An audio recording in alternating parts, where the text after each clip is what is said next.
everyone, TessTurrin here with Remax Masterpiece. Don't settle for less, call Tess. Today we're going to have a special interview with Brooklyn Joe's employee, Maggie Gracia.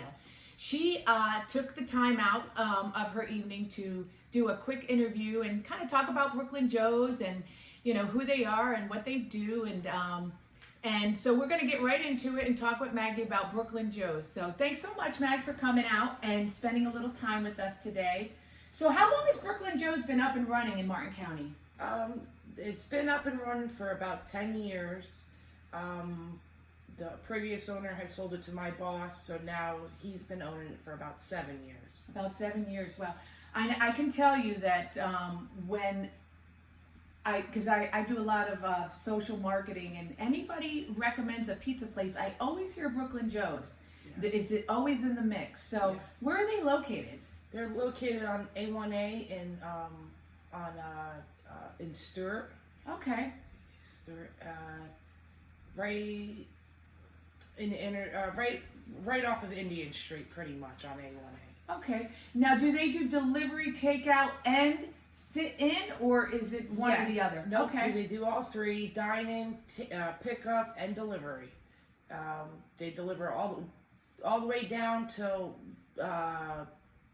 All the way down till Stewart. Don't go over the Roosevelt Bridge. I see. Okay. And what are the hours of operation? 11 to 9. 11 a.m. to 9 p.m. Tuesday through Saturday. They're closed Sunday and Mondays. Oh, okay. They're closed Sunday and Monday. Good. So you at least have 2 days off a week, right? That's always a good thing.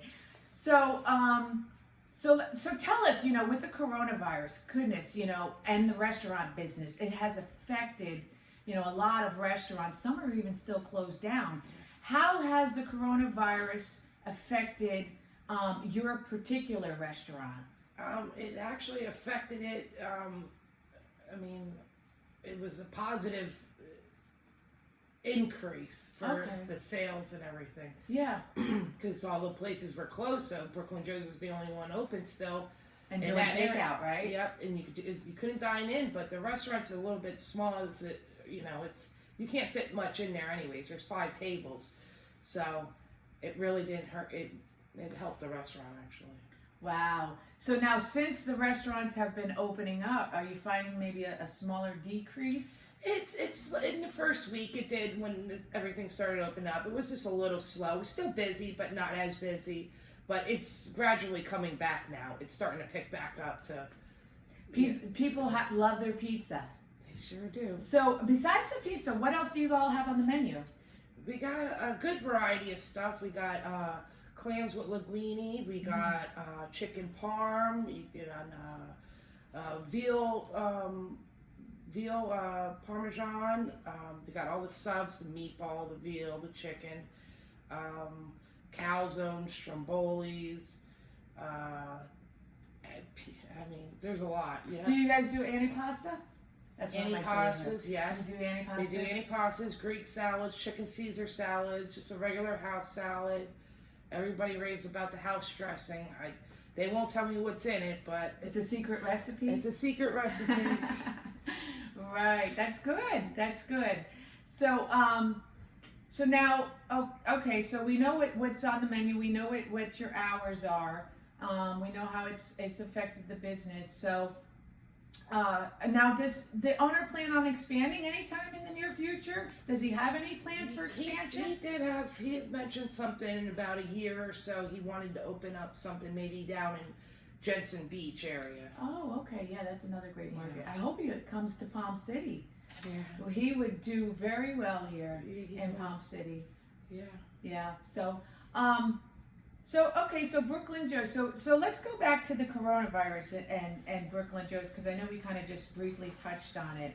Because a lot of businesses, some restaurants are even still closed down, unfortunately, for various reasons. But now we're finally into phase 2 of the reopening of Florida, which allows all of the restaurants to be.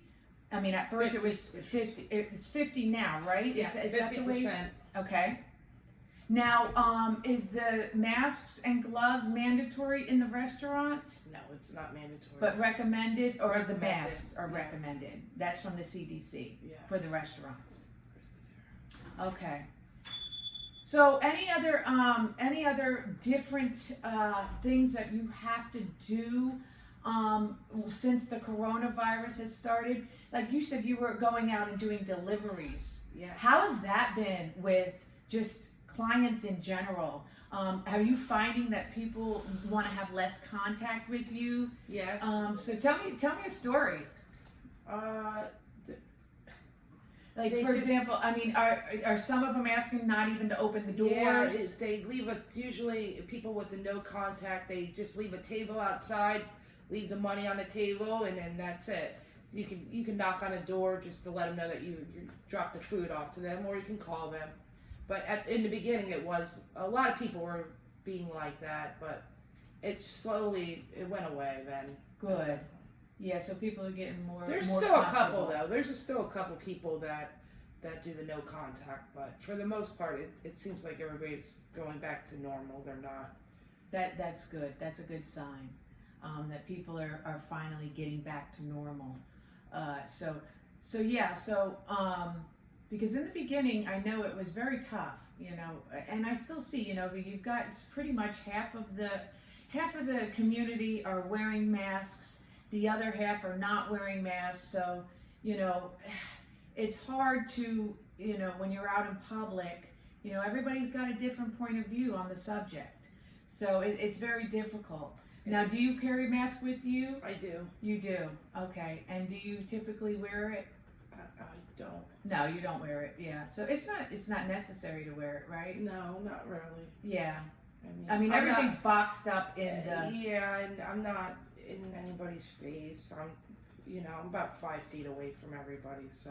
Yeah, so there's no threat there at all. Not really. I always carry hand sanitizer. I think that's probably the most important.